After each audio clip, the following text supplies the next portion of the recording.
Okay, today we have Alec Ellswick. He's a PhD. He is going to talk. He's a professor for substance use prevention and recovery, clear down in Kentucky, and actually excited to have him here today because we're all got backgrounds that show how well we eat. And Yeah, we're just going to hide Kurt's Diet Mountain Dew. I'll put that over here. Since we have the nutritionist on. Yeah, so let's get to the announcements real quickly. And remember, there's a new format, and you need to register for the iEcho. And we've had over 100 people already do that. But if you have not done it, it's relatively easily. Yep. If Kurt can do it, anyone can do it. That's the message right there. I got it done in 3 days, and it was very fast. Remember, we have a lot of really cool talks coming up. Actually, next week is a guy who I saw in the ASAM annual meeting, and he talked about buprenorphine for chronic pain. And I think it's something we all need to think about. I just switched somebody over today from the pain clinic. So it's really a nice thing. So great talk. So a lot of interesting things coming up. I don't know if you have a favorite. And just a reminder, there is free CME with these sessions. Yeah, and make sure if you could, we always have a lot of people turn their videos on. Makes it much more fun for Alex to talk to all your faces. So please feel free to turn that on because we really mostly want to see what you're eating. Yep. So next slide. And just a reminder, if you need any guidance or support, we are always there for technical assistance needs. Yeah, except for your personal life, we don't really want those calls. We'll be able to guide you as to the best practice guidelines. Yeah, perfect. So our phones are there. So today we will have her stop sharing that. We'll let Alex introduce himself, maybe tell us a little bit more about what he does down in Kentucky. And then we'll talk about the role of nutrition and substance use recovery. Awesome. Well, thank you all so much for the invitation to come and share with you at a Lunch and Learn. Since I actually started on faculty basically during COVID, and since COVID changed the whole virtual space and really expanded it, I've been able to take advantage of lots of these kinds of opportunities. It's a cool way to get to interact with folks out of state. So welcome from sunny, beautiful, warm Lexington, Kentucky. I'm Alex Ellswick. I'm not a nutritionist. Don't worry. In fact, this is a Coke Zero full of aspartame or whatever it is. So you all are in good hands. Have no fear. Unfortunately, Dr. Norman Bergdorf, who is our dietetics and human nutrition professor, wasn't able to join us for the call. She did help contribute to building this presentation, though. I'll say more on that in a bit.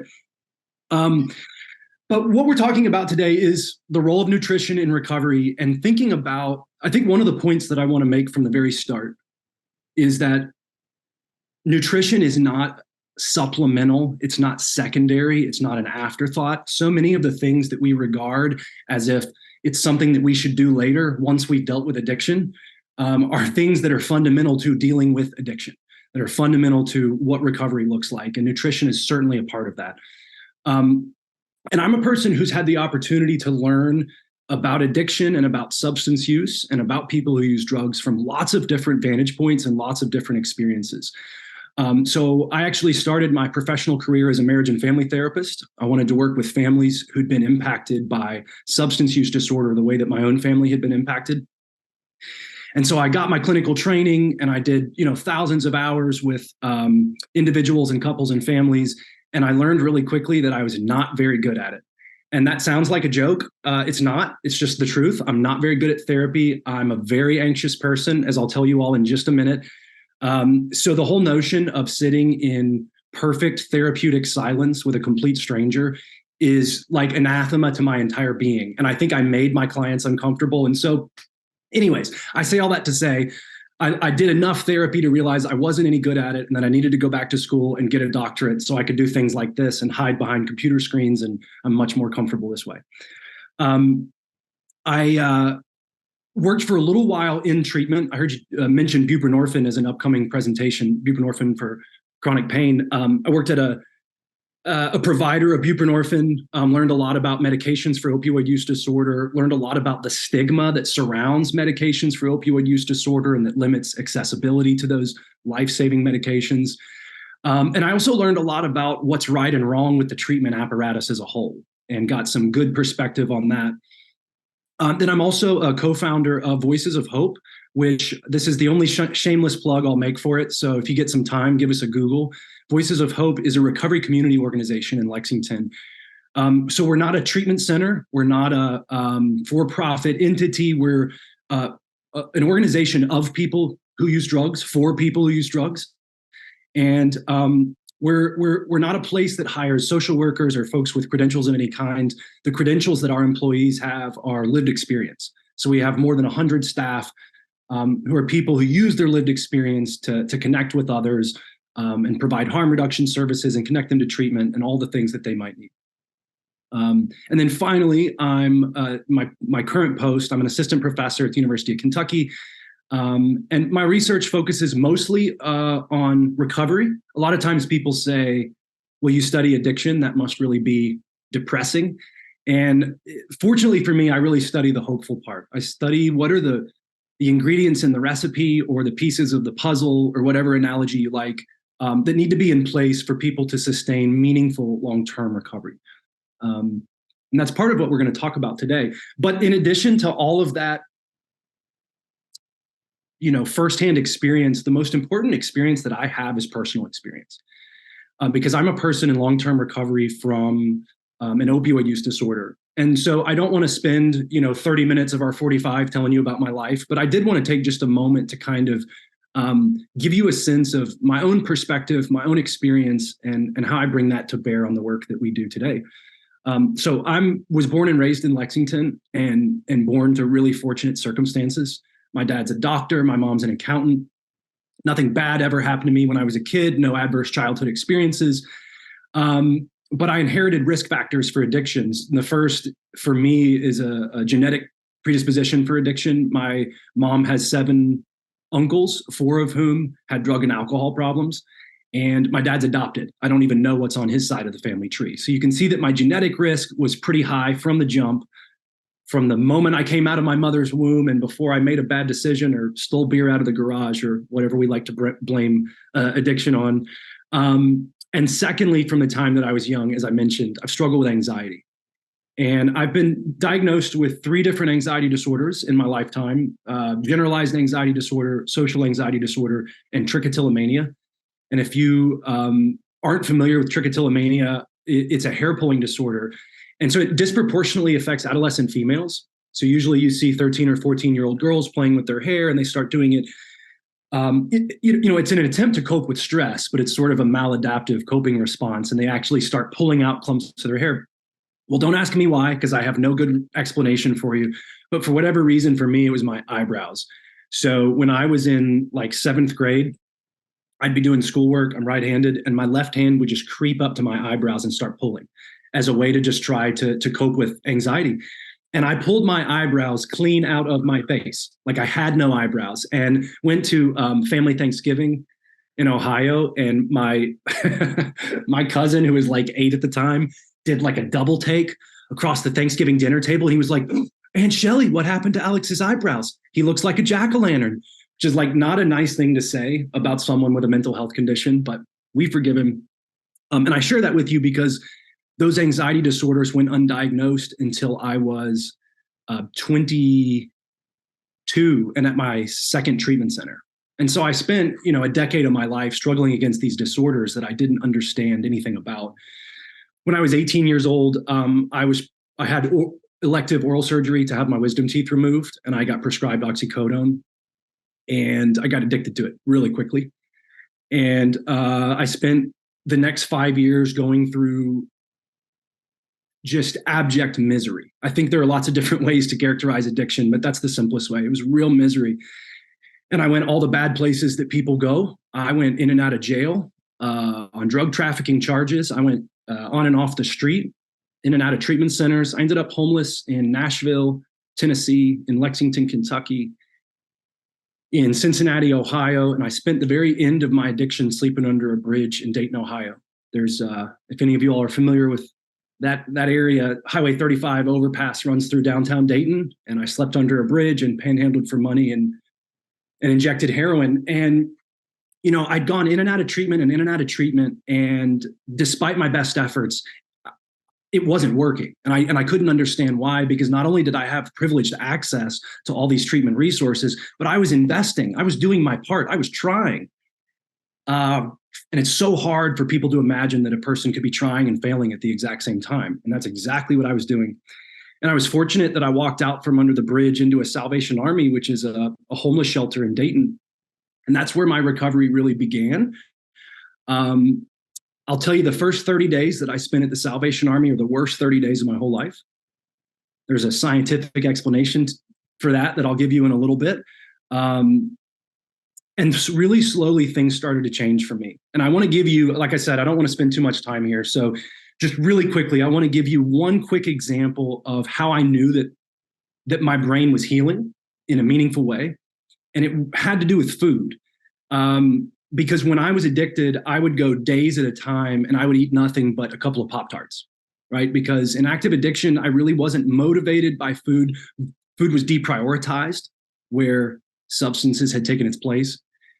And I showed up to treatment really gaunt and malnourished. I was probably 40 pounds lighter than I am now. I was in bad shape. And my friends called me Skeletor and all that kind of stuff.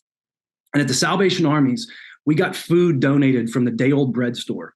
And on Saturday mornings, we would have biscuits and sausage gravy. And I don't know where you all are located. If you're not from south of the Mason-Dixon line, you may not know what I mean when I say biscuits and sausage gravy, but it gets people excited down here, And I know that food is not a healthy substitute for substances, and we're going to talk some about that. But for me, there was something so pure about the fact that I got a good feeling out of something that wasn't a drug. It was the first time I had experienced a dopaminergic response from something that wasn't heroin in like 4 years. And it was hopeful because it was like, oh my God, this is my life going from black and white to color. This is what recovery looks like. This is repair of the reward pathway. This is the things that I've been promised, and I'm actually seeing it and I'm living it. And that was really hopeful for me. So like I said, I don't want to spend too much time there. I'll wrap that up by saying, when I got out of treatment, I still faced a lot of barriers because I had bad credit and lots of debt and a criminal record and all sorts of challenges. But I had access to every kind of help that you can imagine. I had help with housing, and I had help with transportation, and I had help with employment, and I had help getting back to school, and I had help with everything in between, getting access to health insurance and getting connected with a provider. And that stuff is called recovery capital.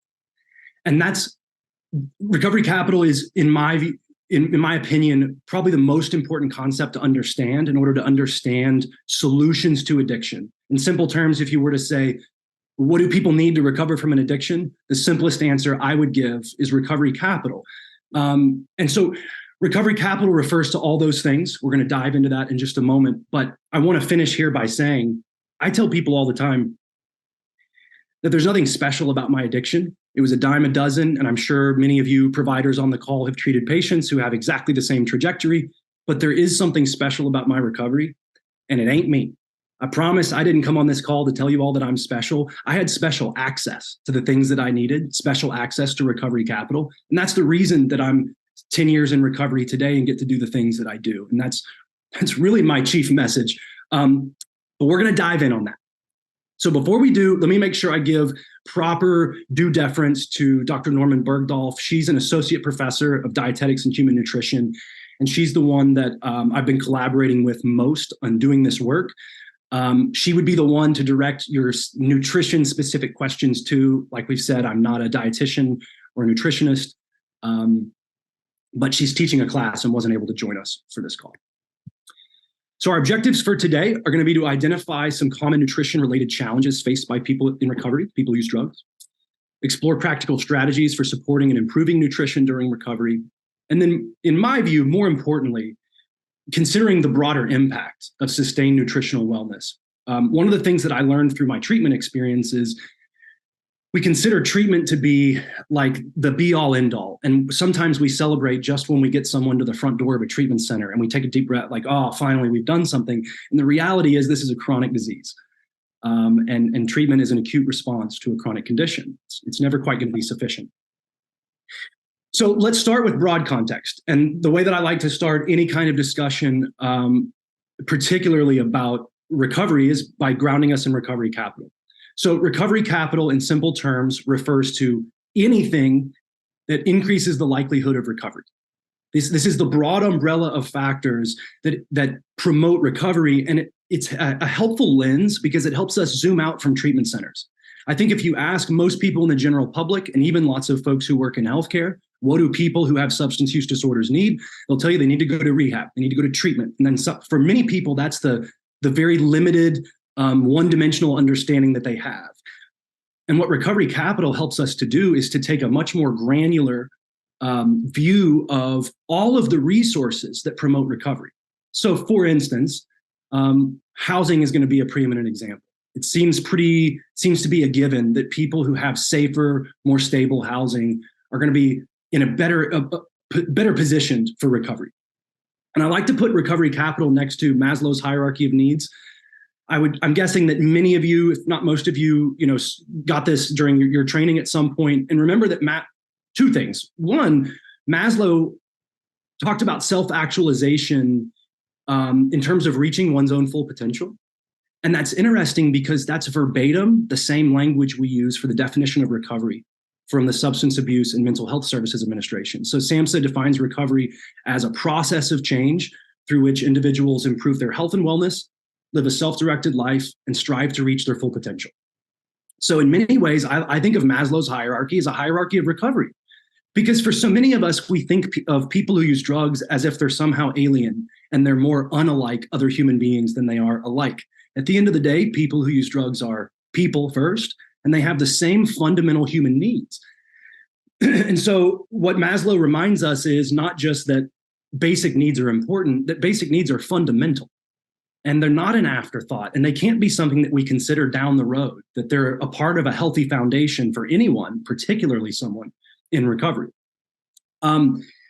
Recovery capital, in these three domains, personal recovery capital is individual. So individual access to healthcare, my job, my temperament, things like that. Social recovery capital helps you think about the quantity and quality of social connections that a person has, right? So have they foregone drug user networks and reintegrated into new networks of people who are in recovery? Do they have a partner who supports their recovery? Do they have families that are supportive of their recovery? Do they have family members that stigmatize their use of medication for opioid use disorder, right? All of these kinds of things are relevant. And they're granular factors that a lot of times we look past. So I like to start with recovery capital kind of to lay the foundation. These are the foundational things that people need. Certainly nutrition falls under this umbrella. How does recovery capital work? Why is recovery capital effective in promoting remission or recovery? The simplest explanation is because it reduces stress. And when we say reduces stress, we don't simply mean, boy, I had a stressful day at work. We mean meaningful biopsychosocial stress. We mean I might get evicted on Friday. I don't know how I'm going to feed my kids. My cortisol levels are through the roof. I can't think. I can't reason. I can't work. I don't want to talk to my partner. I don't want to have sex. It's compromising all aspects of, we're talking about that kind of stress, right? And that's the kind of stress that improving your housing can reduce, that building a meaningful relationship can help to reduce, that accessing health insurance can help to reduce, right? So you can see what all these factors do is reduce stress and increase the likelihood that a person can recover. And it helps to make the point that addiction actually does discriminate. One of the things I've heard repeated over and over again throughout the opioid epidemic is that addiction doesn't discriminate. And what we mean, what we're meaning to convey when we say that is that even suburban white families can become addicted. And of course that's true, but it really isn't true to say that addiction doesn't discriminate, because addiction arrives based on risk factors, which by their very nature are sort of discriminatory. But certainly recovery discriminates, because those who have less stress or those who have more resources and are better able to mitigate stress are clearly more advantaged in terms of trying to maintain long-term recovery. So now as we move into the more specific connection between nutrition and substance use, there are so many different elements of this to consider, but one place to start is irregular eating patterns and inadequate food take. One of the things I can share, certainly from my personal experience, is just the general disorder that comes into your life when you have a substance use disorder, that meal times don't have the same relevance, right? Because you're not experiencing hunger pangs in the same way. And part of what that's going to lead to is kind of erratic blood sugar levels. And it reminded me of, I hope that telling this story isn't stigmatizing for people who have diabetes, but I had a friend who grew up in my neighborhood who had diabetes, and his blood sugar would fluctuate. And I just remember one particular morning when we got into a fight and he got physical. And later on, his mom explained to us that, about his blood sugar. And it was the first time that I understood the connection between blood sugar and mood, and to think about the vulnerabilities that people in recovery are experiencing. And then the fact that their diets might be comprised of caffeine, cigarettes, and that their blood sugar is going to be doing this all day long, is going to present a real risk for relapse.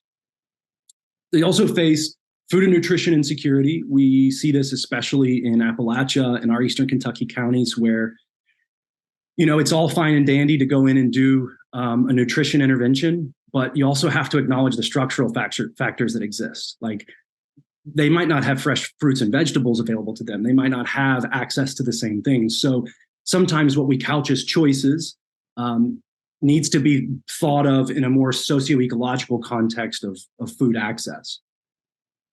Certainly people using drugs, talking generally speaking, are making nutrient poor food choices, getting their macronutrients, but not their micronutrients. And then because they're not getting their micronutrients, they're less likely to absorb the few nutrients that they are taking in, right?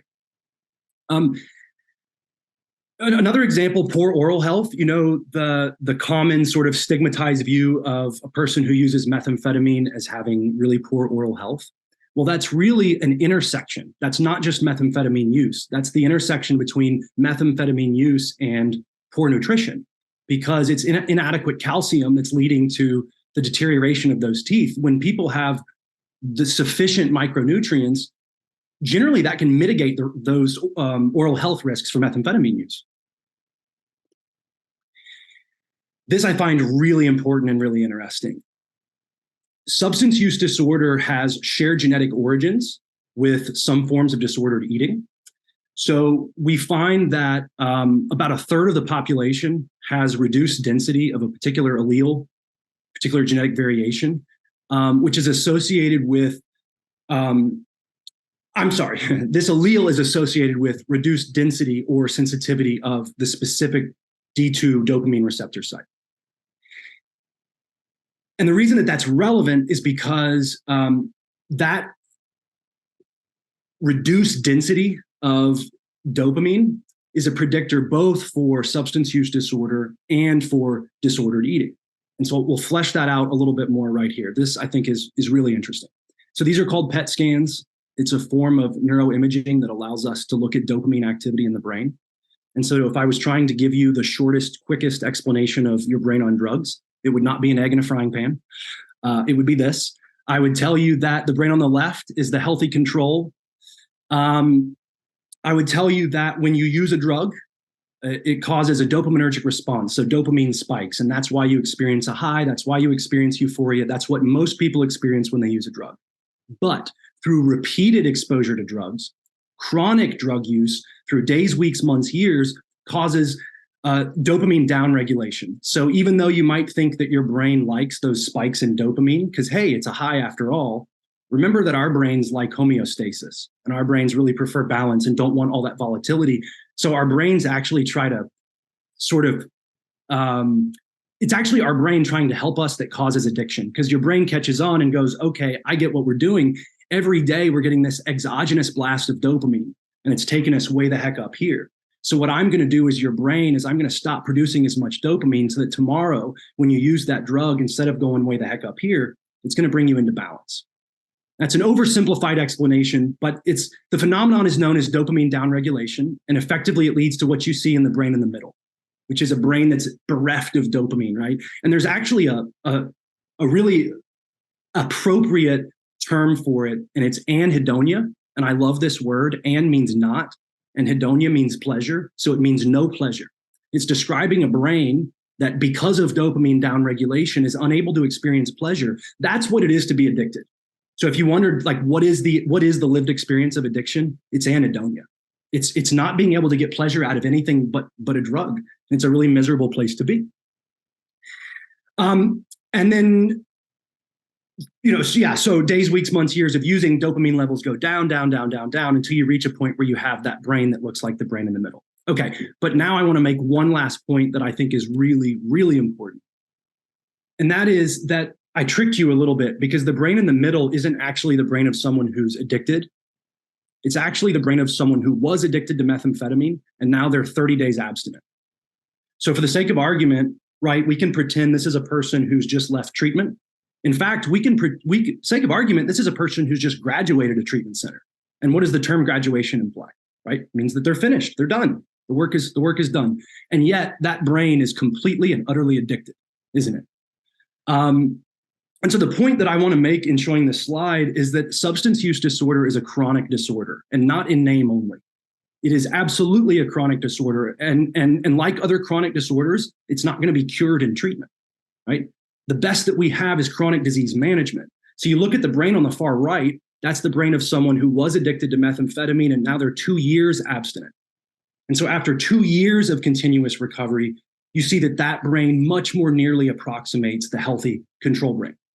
What this matches the data, if you just look at data on recovery and recovery rates, and it suggests that it really takes somewhere between 2 and 3 years, but before the reward pathway is kind of sufficiently healed or repaired. And it means that our interventions need to be much more extensive and much less intensive. That's why I met folks who went to treatment 15 and 20 times, and they would go in and out of treatment and in and out of treatment. And it's because we're using acute episodic treatment to address this chronic disease. And so now, what the heck does this have to do with nutrition? Well, a couple of things. One that's really interesting is, I'll show you one more PET scan, except in this case, the control brain is not the brain of someone who doesn't use drugs. In this case, it's the brain of someone whose body mass index is considered healthy or normal. And the person on the right has a BMI that's considered obese. And what you see is a similar phenomenon is happening here. Now, I grant to you that it's not as stark, like methamphetamine was a little stronger than carbohydrates, but we might expect that, right? Like that seems fair to some extent. Something similar is happening here.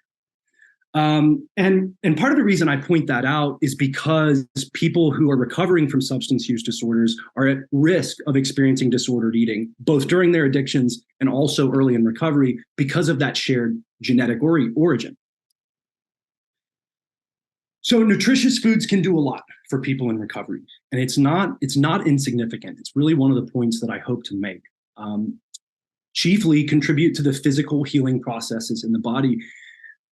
Oftentimes when we become so laser focused on treating the substance use disorder, we neglect the comorbidities. And I'm sure many of you know about the wide ranging comorbidities, physical comorbidities that people experience, from endocarditis to hepatitis to all things that are going to require a body to be performing at its best in order to recover from those things. To provide adequate energy. We know that dopamine is involved not just in reward, but also in motivation. It's your motivation brain chemical.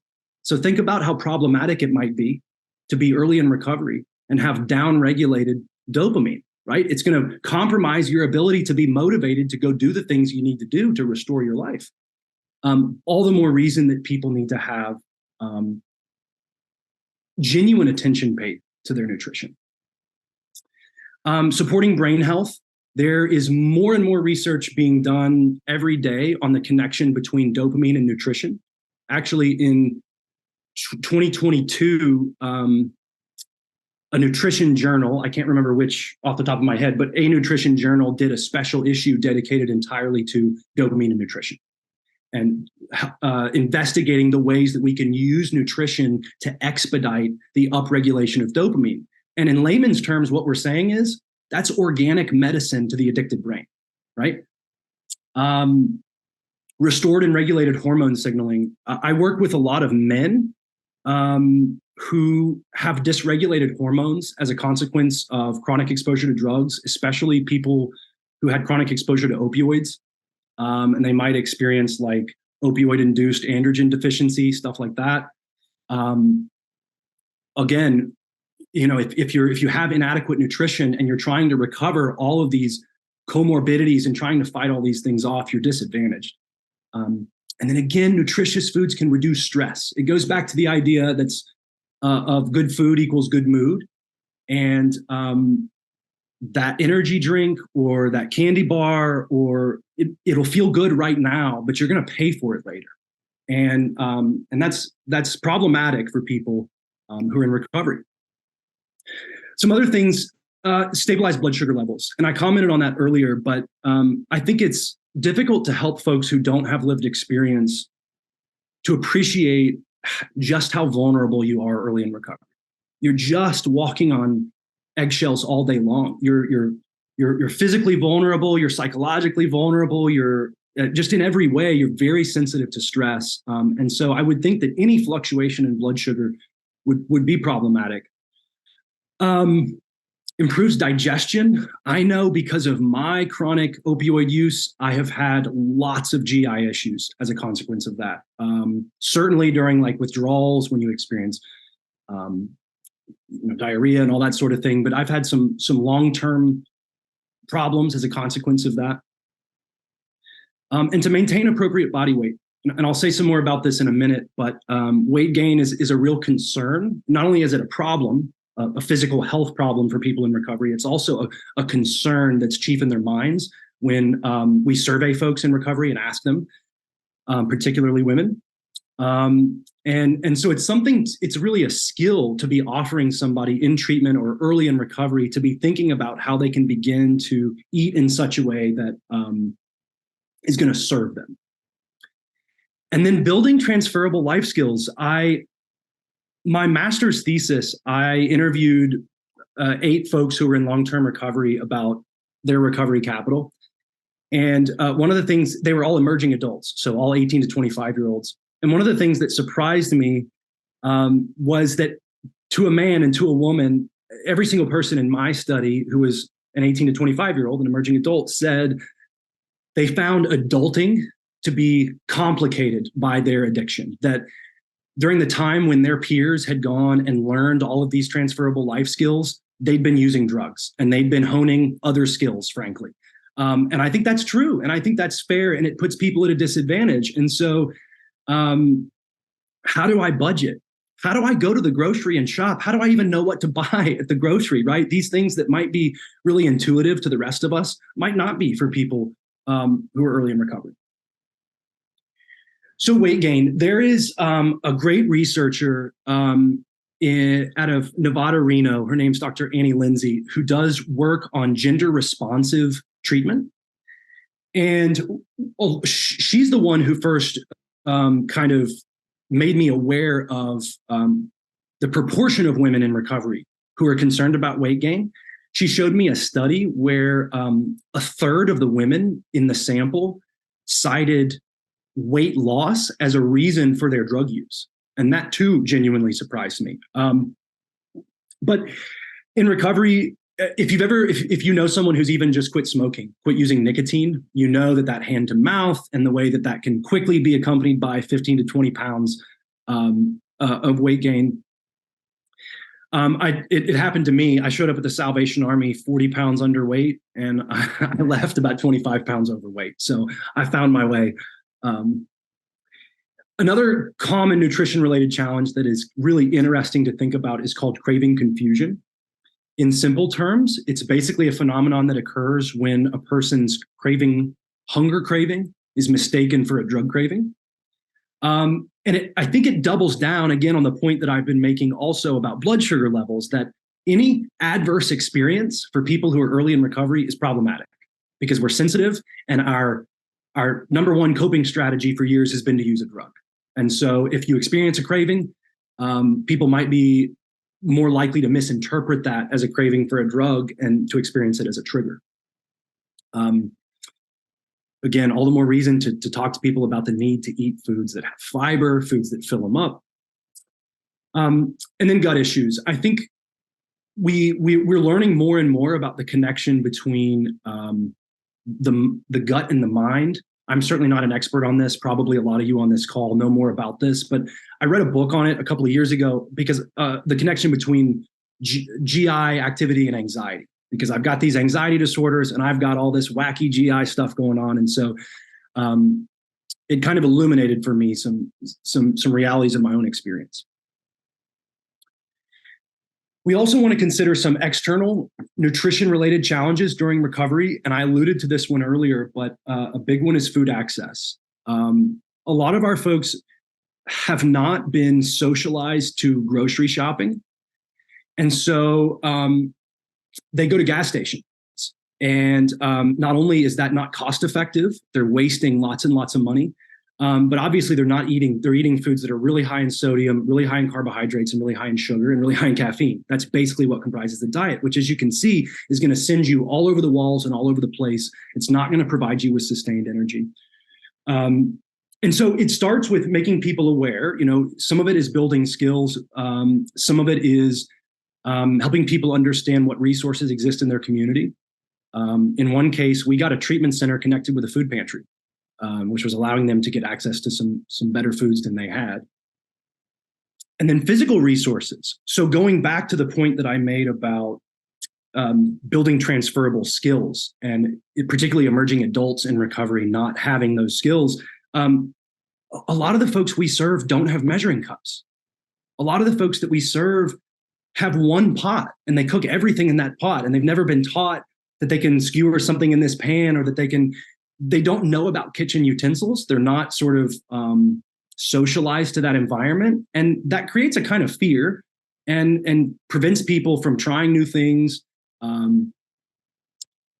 Some of that is basic skill building. And when we go into treatment centers and do some of this stuff through Extension in UK, at first, a lot of the folks roll their eyes at us, right? And they think like, you're teaching me such basic life skills. This is silly. By the end, a lot of them genuinely thank us and say, I feel like I can cook, and I never would have tried to go into the kitchen and cook before this. Okay, and now some practical strategies to address nutrition during recovery. And I'll be totally transparent with you that generally this is a section that Dr. Norman Bergdorf would cover, because this is her world. But she would tell you first to refer to MyPlate. It's sort of the USDA's recommendations, myplate.gov. So you can start there. But I'm going to read some of her notes here just because I want to make sure that I get this exactly right for you. She would say that it's important to eat 3 regularly timed meals and 2 snacks, that irregular eating and irregular eating schedules are really common among people who use drugs. I can certainly speak to that. Caffeine and nicotine can be appetite suppressants, and they disturb regular eating patterns, whether the person is seeking that effect or not. So they may not be using caffeine or nicotine for that purpose, but they may be unaware that it's reducing their appetite. And certainly, as we've said, eating regularly timed meals that are not too high in sugar or too high in carbohydrates are going to help to stabilize blood sugar levels and give you balance. And balance is so much of what people need early in recovery. The second general recommendation from MyPlate, the second recommendation is to refer to MyPlate, which is kind of how much of the different macronutrients should I be eating. And so MyPlate gives you kind of a rough estimate. It's documented that people who use drugs are less likely to meet recommendations for all vitamins and minerals like iron, calcium, zinc, and selenium. They're more likely to meet macronutrient needs without meeting micronutrient needs, meaning that the foods they're choosing are less nutrient dense. And so part of the effect of focusing on MyPlate is to diversify their diet, is to get them to eat a broader range of foods and to have access to more micronutrients. She gives some good recommendations regarding vegetables and high fiber foods, especially folks who've been using opioids who might have some GI sensitivities. Introducing and if they're sort of if they haven't been eating vegetables, if that's going to be kind of foreign to their body, that can create some digestion issues. And so one of the recommendations is to be thoughtful about introducing those high fiber foods a little bit more slowly. We had it in one example, a person who a handful of carrots was enough to really upset their stomach because of the fiber. And then the third general nutrition recommendation is to stay hydrated.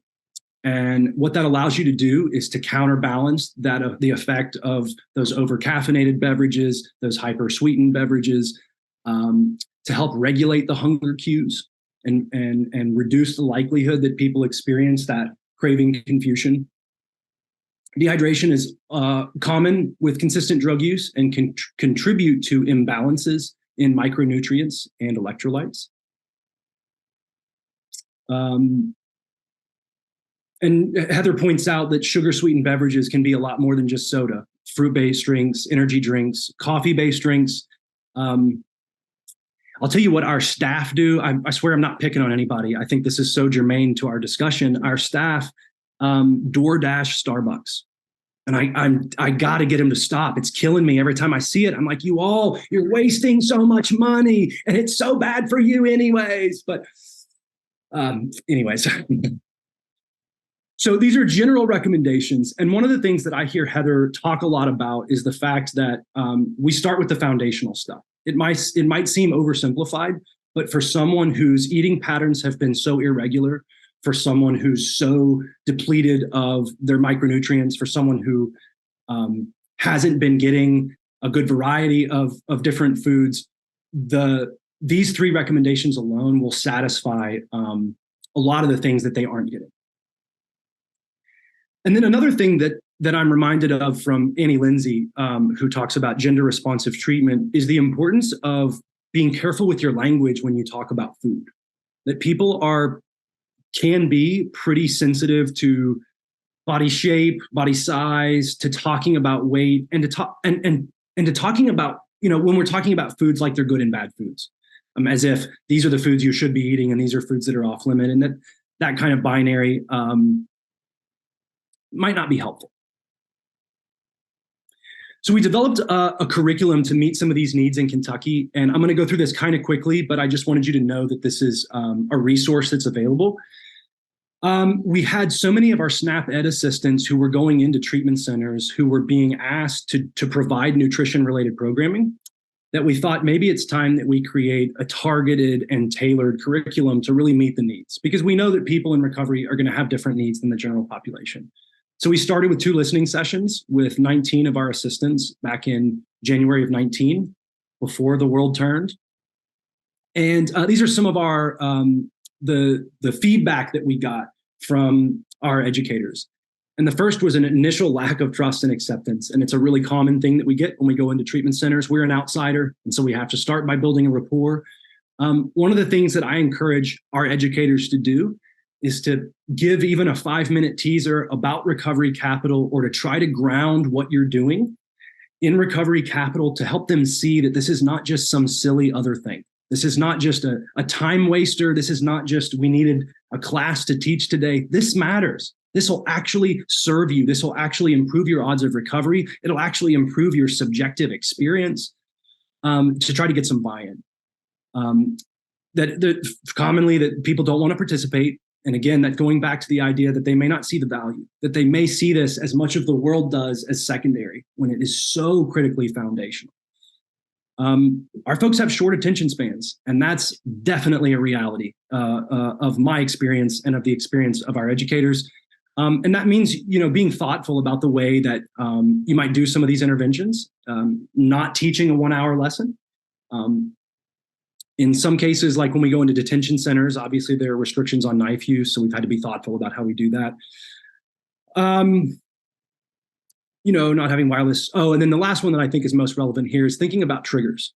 So some that might be obvious, white powdery substances might be kind of a given. Another one that people don't think as much about is that a lot of buprenorphine has that orange taste, especially like the Suboxone, the film has an orange taste. And so for some people, orange becomes a sort of a trigger. And so it's just something that we want to be thoughtful about as we do this work. And the QR code there is actually to a publication that Dr. Norman Bergdorf published on these data, if you're interested. So really quickly run through the lessons, just give you a sense. They're pretty broad. and they're pretty foundational. The first, moving toward good health, is examining the general benefits. Why should you do this? Why is this important to you? How is this going to benefit you? Cooking for better health, just even prompting people to cook for the first time is a really big deal. So many of them, it feels like a risk to try cooking because they've never been mentored or never had an opportunity to learn, and it feels like a totally foreign space.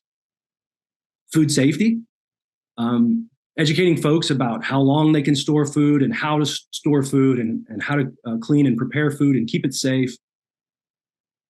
Building healthier meals with My Plate, so getting a sense of macronutrients and what a healthy plate might look like. Reading food labels, which, as I'm sure you know, many people have trouble determining serving sizes or making sense of those labels. They're pretty confusing, so that's fair enough. Shifting toward healthier choices, helping people think about what healthier snacking might look like, and then thinking about eating on a budget, which for our people who face serious financial strain is a really critical aspect of doing this work. So we have piloted the curriculum, and we wanted to compare the outcomes for this particular curriculum to another curriculum we have called Healthy Choices for Everybody, which was kind of our standard nutrition curriculum. And the sample that we had was overwhelmingly male, which is not typical for these audiences. And just what I wanted to show you is that it's been effective, that people's knowledge and skills and understanding are all improving as a consequence of this, and just speaking to the fact that there is room for growth and a real opportunity here. And so what we're going to do is start training all of our SNAP Ed assistants in the program and to try to really expand it across the state of Kentucky through 23, 24, and then hopefully across the country in the coming years. So to kind of bring us around and summarize, recovery capital is, in my view, it's the answer. I know that sounds almost obnoxious, but as complex and complicated as substance use and substance use disorder can be, recovery capital is the closest thing akin to a solution, to a framework. And it really helps us to think of those things that we traditionally think of as aftercare as not being an afterthought. Housing and nutrition and physical health, really fundamental aspects of a human being.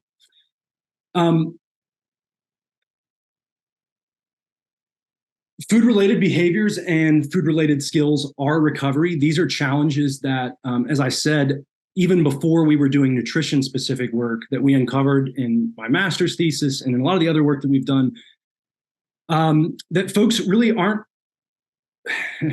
The way that they talked about it was not being prepared for adulting, but I think it's not being prepared with life skills. And sometimes those are financial life skills, and sometimes those are food-related life skills, things of that nature. Looking ahead, thinking about future research, it's probably useful for us to examine the impact of personalized nutrition care. Most of these recommendations have been generalized. Of course, different people are going to have different needs. Future research can also determine the appropriate components of individualized and comprehensive nutrition interventions and determine to what degree nutrition-focused interventions can increase long-term recovery and reduce healthcare costs. So I'll give you our kind of final 3 recommendations and then take any questions that you might have.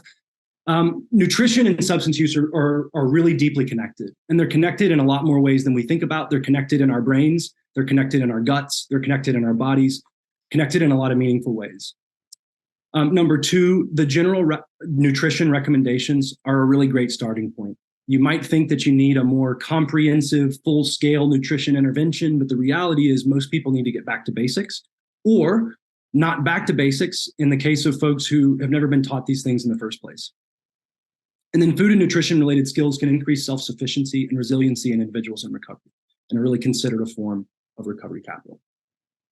So I'm happy to take any questions that you might have here today, recognizing that I'm not a dietitian and that nutrition-specific questions may be punted to Dr. Norman Bergdorf.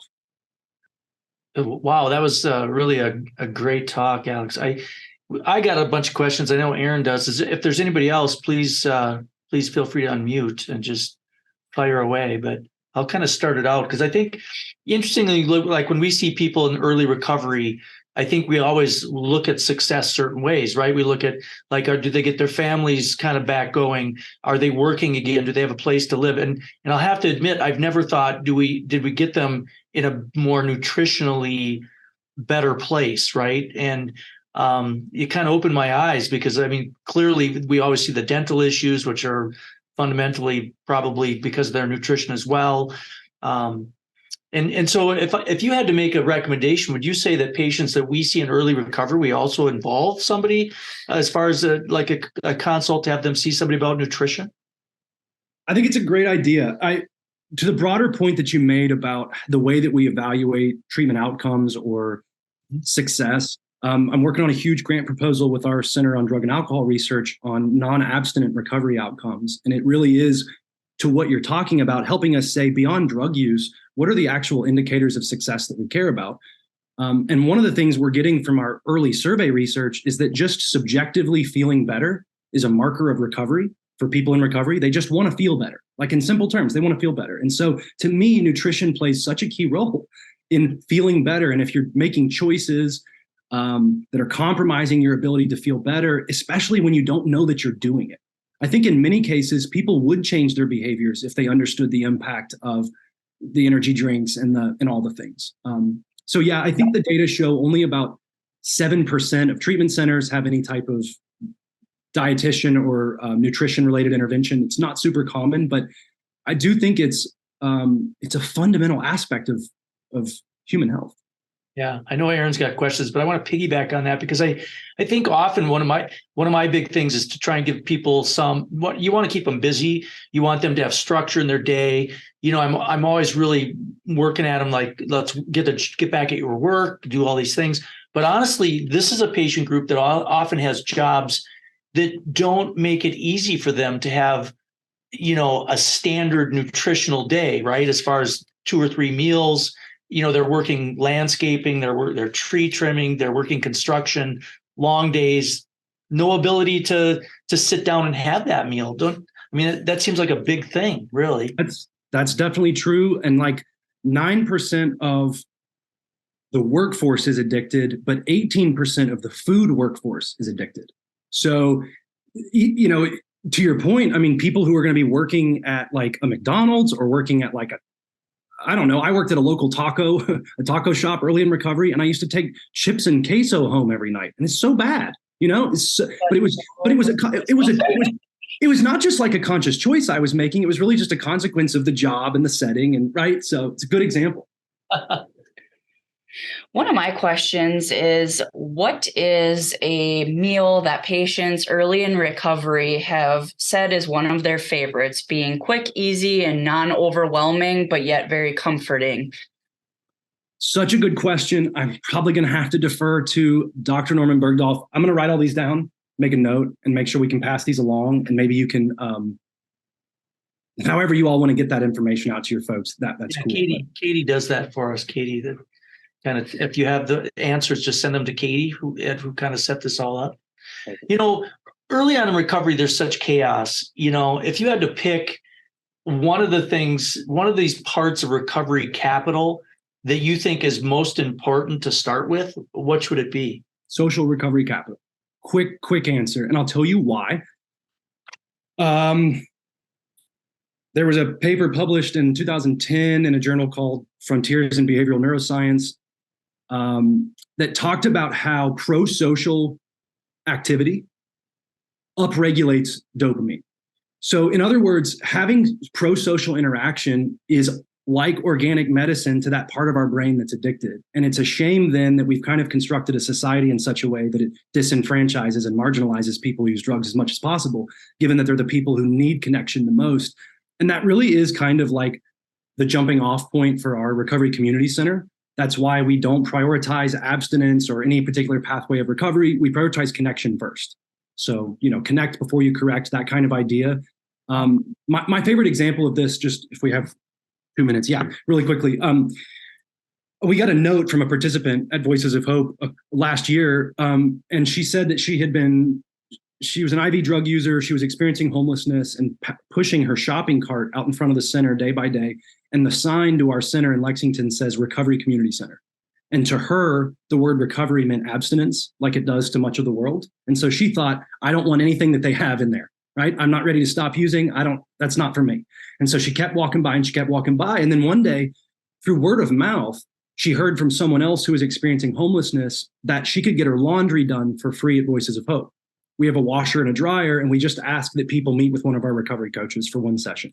Wow. And so she thought to herself, that's a pretty low bar to save $10 on my laundry, but she's on foot, which means when she puts her laundry in the washer, she's not going to go and leave.